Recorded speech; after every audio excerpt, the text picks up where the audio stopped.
Say you had $1 million just lying around and you had to give it to one of two people. Who would you rather give it to? If you apply for a mortgage, you can apply with 4 types of salespeople at 4 types of places. Us as a broker company, we use this magical software called LoanSnap. It's ultimately like, hey Andrew, I hear about all these new loan types. Is the crash coming? All these crappy loans? So the answer is a big. So it's almost the opposite first, where entrepreneurs say, oh my God, I have a startup company. I have to put in 23 hours of the day. It's not the case. Focus on getting your mind and your body right, and the rest is easy. Hey there, and welcome everyone to another episode of the Jack Bosch Show, where we talk about all things real estate, finance, and entrepreneurship. And today we're going to talk about all 3 things of that, because my guest, Andrew Russell, is a mortgage visionary, psychology expert, business trailblazer. So we're going to talk mortgages today, and business and mortgage and everything involved. Andrew, welcome to the show. Thanks for having me, Jack. Wonderful. So you're in beautiful New York City, and tell us what you do. So I own a mortgage broker company. We service clients on the residential side. And, right now we're kicking butt, we're taking names. And even in this market, we're doing very well. All right, great. So let's jump right into that. So real estate interest rates are up. People are holding on to their 2.8% interest rates, not selling their house. The economy is whatever with the tariffs and things like that. People are a little bit scared out there. How do you still taking names and kicking butt out there? So, listen, I feel like when you do something for a living, the riches are in the niches. So although to your point, I don't even remember the numbers. I do this for a living, right? X amount of percent of people have a rate under 4%, and even more of them have a rate under 5 or 6%. Right now I feel, and we're seeing in the marketplace and a lot of the articles we've been reading, that a lot of clients are charging up Jack their credit cards. There's a little bit more debt. So with the rates where they are, with the lack of inventory, the values in America seem to be going up, especially in our local marketplace. So with that, as equity goes up, it's a great time to, take out a home equity loan. So although, maybe some of these clients aren't going to lose that low interest rate, they're certainly, quote unquote, cash advancing their equity now, because again, due to various reasons, it seems like discretionary debt is going up. So it's a very cheap way to pay down that debt. It's kind of cyclical. That's something that we're seeing as well. So although it's frustrating that, some of the inventory stuff hasn't really caught up with the demand on the buy side, people are definitely taking advantage of their equity position. Okay, so you're basically have probably pivoted from 2021, 22 or 2021, 22 from lots of new purchases to a lot more refinancing, second lines and things like that. Yeah, so I wouldn't say we fully pivoted. It's just, right now you can't be a one-trick pony. So I own a mortgage broker company. We have access to all the products. What does that mean? That we really specialize in everything. So some of the things that I've picked up for sure that have bridged the gap of, years ago, to your point, if someone said, hey, Andrew, I got information from Liz. Cool. How can I help you? I have a rate of 7.5%. Well, great news. Rates are now are 2.5%. That's what the conversation was. It's not all that difficult. It wasn't even necessarily sales. It always made sense. Now it's kind of morphed into, as you lost those refinances, non-QM. It's a super weird acronym, non-QM, but non-QM, NON-QM. It's just basically a mortgage type where it's more reduced documentation. It's geared towards self-employed clients, investment programs where it's on the market rent versus actually showing your income. So that type of mortgage product, which has a bunch of stuff within it, that's taken market share. And of course, to your point, HELOCs just weren't really a thing. Now they're definitely a thing. Some of the HELOC lenders are allowing higher percent to borrow versus the all-in value number, even with a first mortgage. So those have taken a little bit more market share. But to me, you have to be definitely diversified in this market. You can't just be a vanilla purchase shop, 20% down, 2 teachers, high credit score. We have to get a little bit more into the chocolate. So that's what we've done. All right. So let's unpack a lot of things, because I'm known as being in land. So we flip land. We have a coaching company that teaches people how to flip land. Most of our business is happening outside of traditional banks and mortgages. Do a lot of self-financing. We create our own notes and things like that. And banks typically don't lend on land. So notes or like the mortgage world. Do I have experience with it? Of course. I have rental properties, I have apartment complexes, I have things like that. I have my own home and things like that. But I've never really gotten that deep into into the different kind of products and stuff like that. But my audience is not all land. Our audience here, whoever watches this, is not all in land. There's people from all walks of life who are listening to this. And so one of the things is, let's talk about, first of all, you talked your mortgage brokerage. What kind of different mortgage people are there? Let's say the mortgage companies out there. Let's create that. And then I want to talk about the different kind of things, that the abbreviations that you just talked about with lower documentation, this kind of things. Let's dive into those two subjects, but one after the other. Perfect. So if you apply for a mortgage, you can apply with 4 types of salespeople at 4 types of places. One is the big bank. I'm sure you've heard of them: Chase, Wells, Citibank, some of the larger institutions.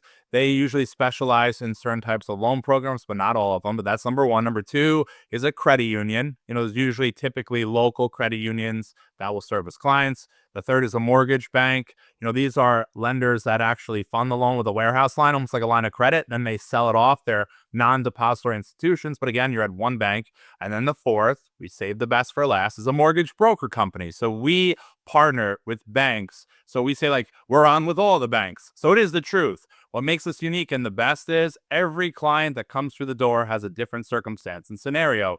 Low down payment, high down payment, low credit, high credit, show your income. I'm self-employed and write all my income off, investment, primary, jumbo. There's a cajillion types of loans out there. So what makes us unique is we take a step back, have a nice high-level consultation, and make sure we align that client with the best lender based on the loan type. And then we offer wholesale pricing versus retail, which means we typically are the low-cost provider as well. But we're the one-stop shop for mortgage. Okay. So now you mentioned the banks and the credit unions. I mean, aren't those kind of the same thing in a way? It's an employee that works there. They offer only the company's products, and how come they're in two different categories? Yeah, so it's just different. Big banks, Wells Fargo, Citibank, Chase, they're considered FDICs. Credit unions, I mean, locally in this area, Jovia, Teachers Federal, those are a little bit smaller versions, I feel, of the FDICs. But yes, you have an employee there, usually federally regulated, that just offers the product suite of that one bank. Same thing goes for the third option, the mortgage bank. A loan officer works there, and you're only going to be able to offer what that one lender is comfortable doing, versus us as a broker company. We use this magical software called LoanSnap. All it is we put in the specifications of the purchase or refinance. We click submit, shows us all the lenders we're on with and who's the best priced. And that gives us access to the best pricing and, of course, the widest product suite. Okay, very cool.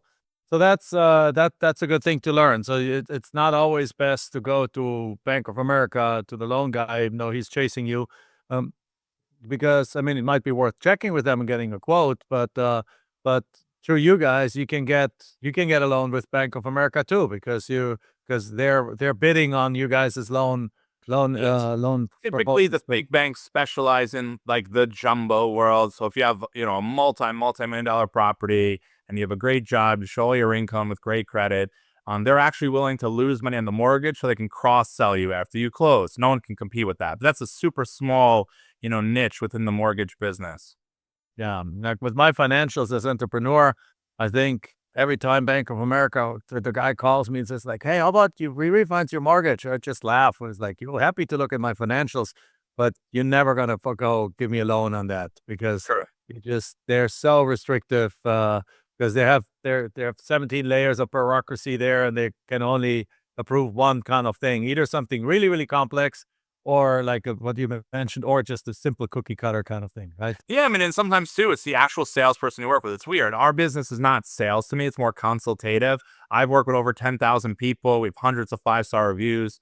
If you work with someone at Bank of America, are you getting their cell phone number? Do they have product knowledge through and through? Have they worked with thousands, if not 10,000, people? How's the reputation? That those type of things really matter, especially as you're purchasing, because no matter who you are, what always hits the fan, and you need access to the mortgage guy to save the day.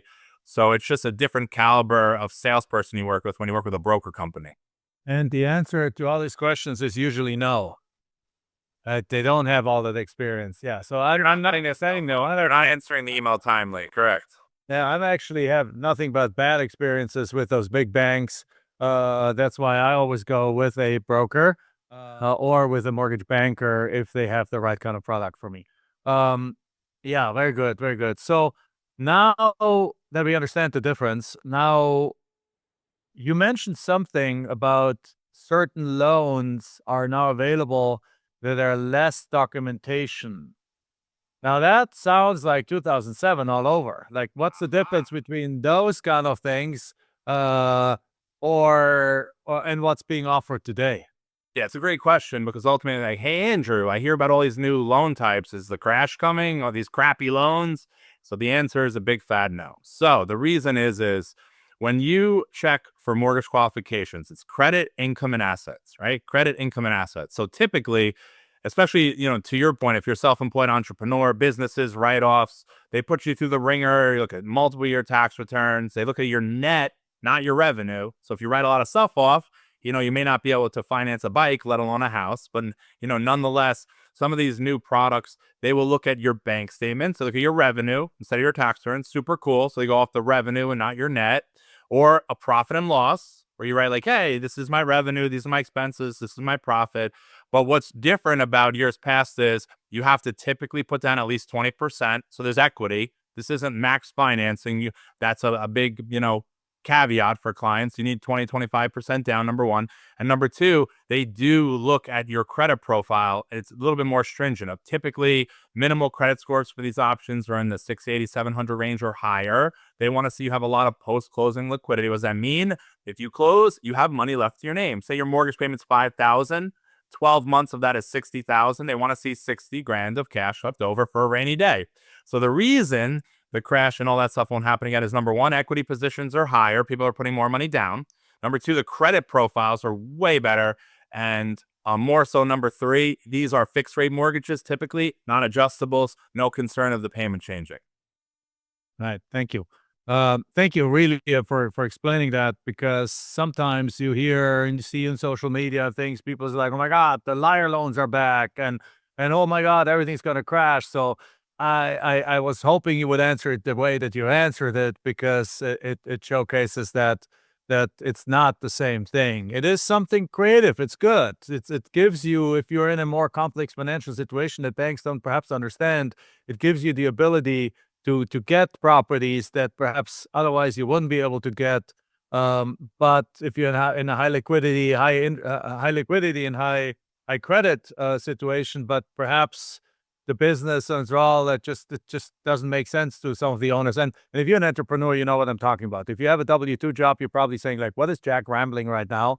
Because let me tell you, when you have like, for example, 2024. My income tax return is going to report zero income. Well, that's not the reality, right? The reality is that we gotten a huge write-off because of a multifamily property that was hit by a hurricane, and that was the insurance company didn't pay. So we put a lot of money into this property, which is all capital expenditures that you get to write off a good portion of. And that write-off of that ends up being more than my income for the year. So as a result, my income for 2024 is zero. Just with that, if I go to Bank of America, now when we sell that property, that money is going to come back to me, right? So it's not like I lost the money. You get to write it off. A bunch of air conditions on the roof, like 50 air conditions at $10,000 a pop is $500,000. Right? Dang. Things like that. You talk about a brand new roof. That's a capital expenditure kind of item. A bunch of kitchens and things like that. Well, all of that flows through to us and offsets whatever income I've had. And as a result, my tax return says zero. Well, my tax return says zero, and a couple of other things, but I got cash in the bank and I got an 800 credit score, I probably would qualify for one of these things, but I definitely won't qualify at Bank of America. Well, think about it, Chuck. I'll give you an example. Say you had $1 million just lying around and you had to give it to one of two people. Who would you rather give it to? Person number one, they're putting 3.5% down on the purchase. It's not their money. It's their parents. They've never saved. They just graduated college 6 months ago. They're newly on the job. And their credit score is a 590. Never paid rent, buying $1 million house, max financing, you're going to lend them money. Or would you rather lend it to someone who's an entrepreneur, self-employed, owns their business for 5 years, to your point, shows $0, maybe even a loss, but you have 12 months of their bank statements and you see every month 50,000 revenue comes in every month, 50,000 revenue, and they're putting down 25%, all their own money, and they have a year of mortgage payments left over in the bank for a rainy day, but they're getting $1 million from you. Which of those two would you rather get your money on the street with? Absolutely. It's no question. It's the second one. It's a much stronger position from a lender point of view. Yeah. And that's the position of Wall Street with these mortgages, where they have equity, they have credit profile, they have revenue coming in. Of course, they're not checking income in the more conservative, typical fashion, but that's what you're working with. Now, the crazy thing is that first person, the rate for them today is 6.25. The rate for the second person, who to me, if my money, I would do the same thing, is 7.25. That first person gets a better interest rate. And why is that? Because they get the big government stamp on the box, right? So if you do an FHA mortgage, rates are in 30-year fixed range. That's what they are. They're in the low sixes, but that hits the sweet spot of the FHA guidelines. And FHA interest rates are typically a little bit better than conventional rates, which are now in like the low to mid sixes, where, these non-QM, these bank statement program loans are typically 0.5% to 1% higher. So if it were my money, I'm going with the person two all day long, to your point. But that's the funny thing. Person number one gets a better interest rate. Wow. Shows you the craziness of the financial market sometimes. So, how did you get into this? I had a really weird dream, and then I woke up and I was a mortgage guy. No, so I actually have a master's in psychology. I was more into the psych side. I got into right at the crash into mortgage, believe it or not. I did one subprime loan in my career, just one. It's pretty cool. Just did one. And ever since the business, there was that crash, 07, 08, it's always been more difficult. But to me, I just love the journey of a purchase client. It's very psychological. It's very counseling-esque. You hold their hand. They're super anxious. They've never done it. You start throwing acronyms and things. They start getting, anxiety. So I just love the journey of a new client, and then seeing them to the end, to the closing. It's just really exciting to me. And ironically, you make a good living doing it. So I started at a couple places. I was a salesperson there, decided in 2015, 16 to go into business for myself, become an entrepreneur. Everyone said I would fail. I have a huge problem when someone says that I can't do something. I have to prove them wrong. So, I applied for my mortgage license, got it in 17. We started, me and only a couple people. Fast forward, we've won broker of the year in the country a couple times, 3 years in a row. Inc. 5000 fastest growing. So, and we're not done yet, folks, but I could tell you entrepreneurship is definitely for me. Wonderful. And I can tell that you have the right traits because I see that sign on your wall with the iceberg and where the tip is the success, and you can't see the full thing, but it's okay. I've seen it before. Yeah. And it has, and below it's like late nights, rejection, sacrifice, discipline, criticism, doubts, failure, risk. It's all the things under the surface that nobody sees about entrepreneurship. Yeah, I saw a quote the other day. It says like, entrepreneurship is hard. Entrepreneurs know that entrepreneurship is hard, but then it's even harder than that. Like something like that. Literally. And it's true. It is hard. Anything you start, because there's no employer rescuing anymore. And so what did you do to become entrepreneur broker of the year and do all these things? Like, how did you grow your business so successful? Like what like you have a master's in psychology, which helps you be hopefully, like, I expect more like a psychology expert, more like empathy and things and understanding, which right makes sense that you love bringing people to the journey, because the journey is an emotional roller coaster like life is. And with a psychological the master in psychology, you're trained in that, but that doesn't translate into business skill automatically. So how did you build your business in a way that's successful? Do you have mentors? Did you follow a model? Did you just trailblaze it? Got to just wing it in this life, but no. So I'm the type of person, like I said, if I put my mind to something, I'm always going to succeed at it and find a way. So, opening the company was a super great experience, but to me, it's always, what's your strategy? What's your business plan? All of us have these acronyms, right? ADD, OCD, God knows what we all have, but I obsessed over, for me to be successful, what would it take? What would it look like? What's the thing I had to do? I planned it out. I thought about it. I thought about it. And that was one of the big keys. One of them as an entrepreneur, I kept, if we're hitting the entrepreneur, dopamine, thing right now, I kept my fixed costs down. That's, I think, important for a new entrepreneur. Some come out, Jack, and they have, an amazing space, a bloated, rent that they're doing because they have to have a cool place in the middle of the cool spot, the middle of the cool town. I kept my fixed costs very low. I invested in tech. I had all the cool toys, but I also did the non-negotiable things that weren't all that important. I didn't necessarily buy into those, which again is really, most people come out with a very expensive rent lease.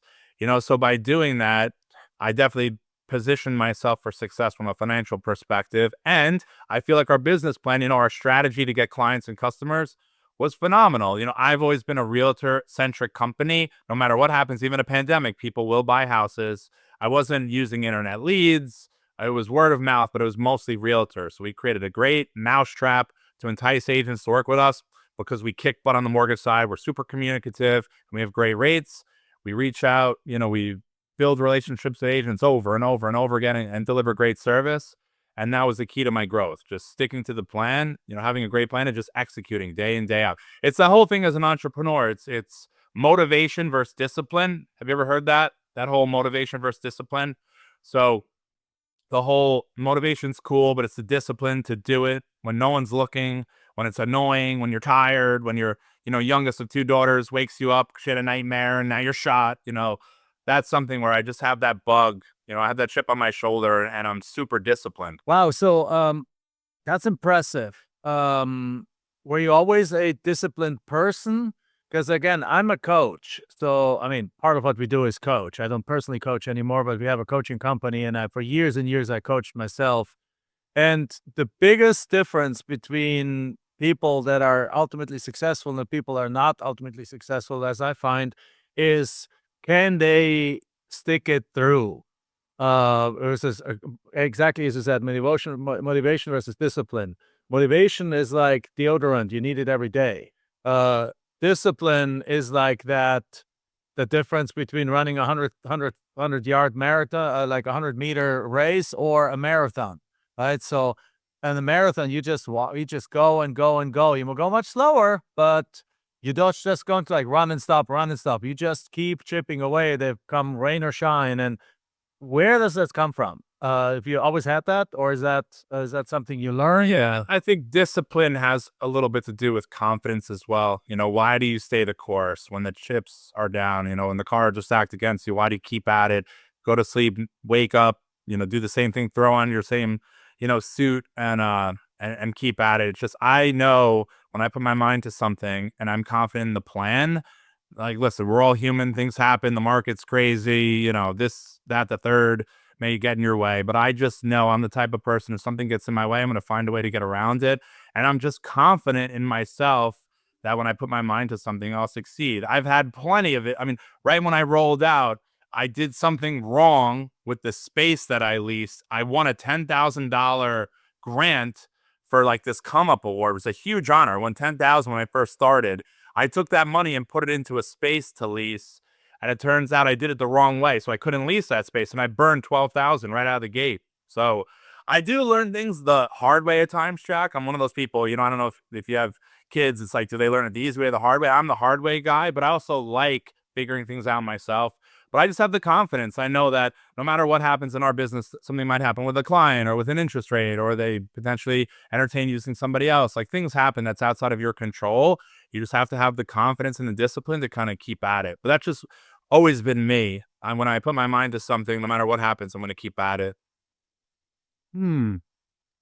Okay. And so I guess this in okay. That makes sense. You're just that person. So like if you have a really bad day, what do you say to yourself in order to not have that bad day, to get back out of that hole? Well, listen, we all ruminate. I've done this long enough to know it's in the back of my mind. I surrounded myself with great people that are like, listen, Andrew, you're going to get to the end goal, and you're going to get there in one of two ways. Way A, you stress yourself out. You're frustrated. You're pissed. You go home and have an extra glass of wine. Maybe you order delivery Chinese food. I don't know. Kids are crazy these days. Or you take path number two, which is you're going to figure it out.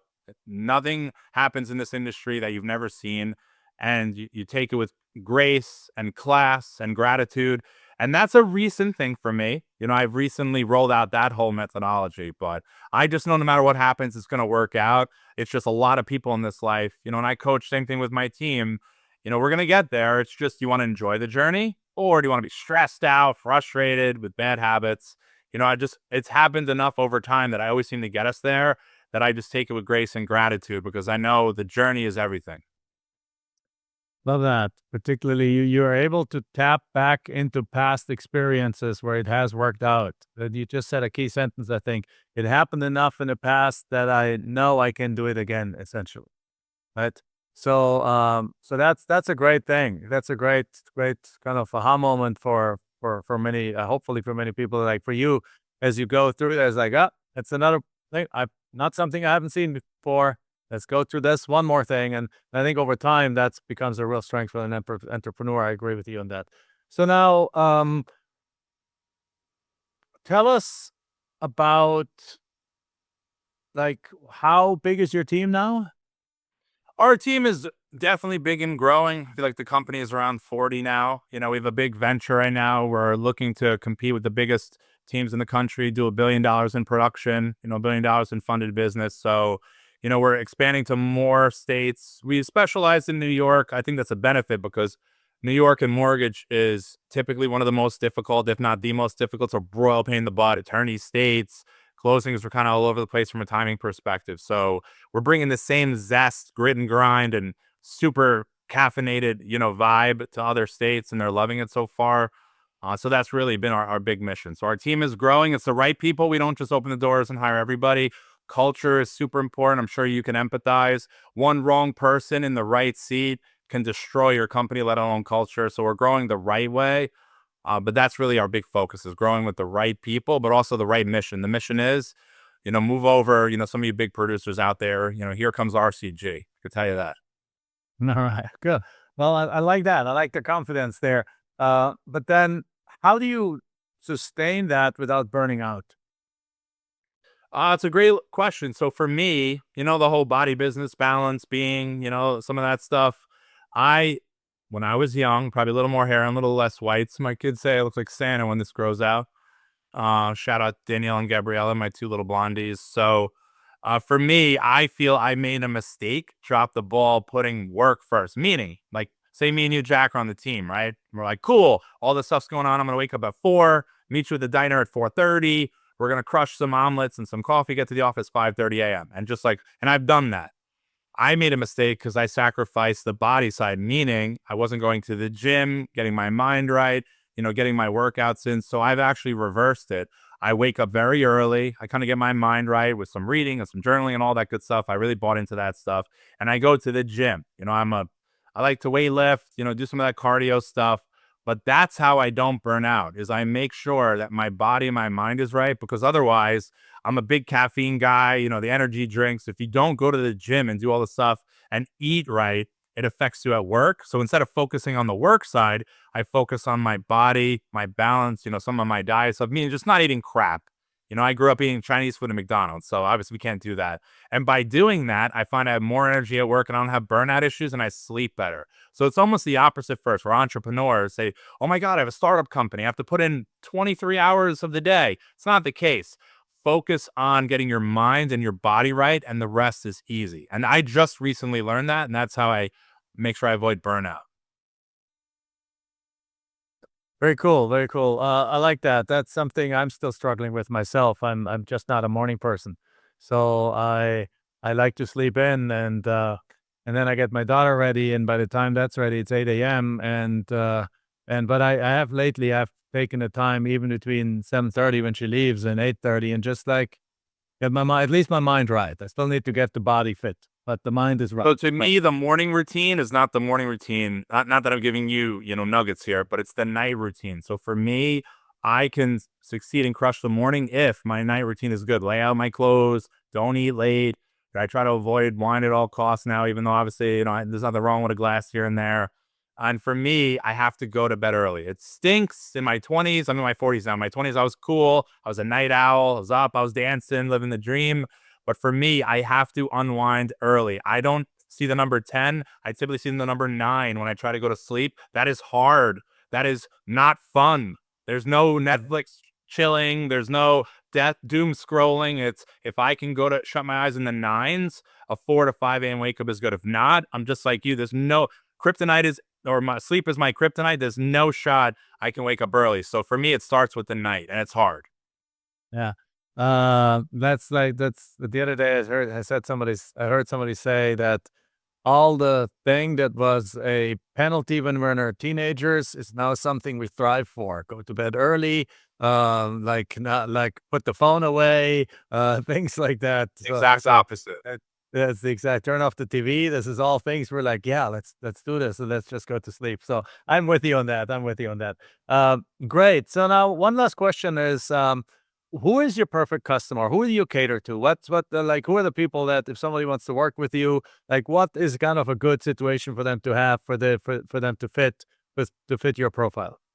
Yeah, that's a great question. So for the consumer, we work with consumers that are buying, move up buyers, buying residential properties, typically, 1 to 4 families, condos, co-op. We work with investors. That's part of the magic non-QM loan we were talking about. People buying multiple properties, investors, flippers, things of the sort. That's our ideal consumer, someone that wants to work with the highly skilled ninjas of the world at a discount. That's what we offer. And we're in a little less than 20 states, some of the largest states in the country. Also, our customer is a realtor. Right now, we're seeing a huge gap in the marketplace for great loan officers, great salespeople in mortgage. So realtors are our customer because, of course, they're referring us our clients. So we cater to everything that a realtor looks for. We help them grow their business with coaching and strategies. Our communication is stellar because at the end of the day, if you're an agent and you're showing properties and the mortgage guy fails, guess what? It was all for nothing. The client's going to have a bad experience, might get some bad reviews, and you might not be able to feed your family. Make your commission check. So as much as the consumer client is something that's important to us, the realtor is just as important. Wonderful. Yeah. And I agree. That's a multiplier. That's probably how you, amongst others, grow your business significantly by, as you mentioned earlier, by having a really good package for the realtor. Instead of you having to find customer after customer, you find the multipliers that have 35 customers a year or 50 customers a year, and they bring you their business. You're easy to work with. It's a really good strategy. Great. So how can people get a hold of you? If somebody wants to get in touch with you and find out which markets you're dealing with, which markets you're operating with, if somebody wants to work with the ninjas at a discount, how can I get a hold of you? Yeah, so I do a ton of electric social media content on the gram and on TikTok. It's at I am Andrew Russell, 2 S's, 2 L's. That's where you can find us on social. RCGmortgage.com. That's my company, and that's the best spot. But mortgage guys, right, wrong, or different, we're like on-call doctors. The expectation is that we're available. So reach out. We're huge with education, and we love working with both the realtor and client alike. All right, wonderful. Well, with that said, guys, go check it out. It's like give us the Instagram handle again. I am Andrew Russell, 2 S's, 2 L's, baby. There we go. Andrew Russell. I am Andrew Russell, 2 S's, 2 L's. Go there, check it out. I'll definitely be following you. So with that said, that concludes our episode. As always, give us that 5-star review, share it with your friends, contact Andrew Russell, play full out, have fun, and thank you very much for being on the show with me. Thank you.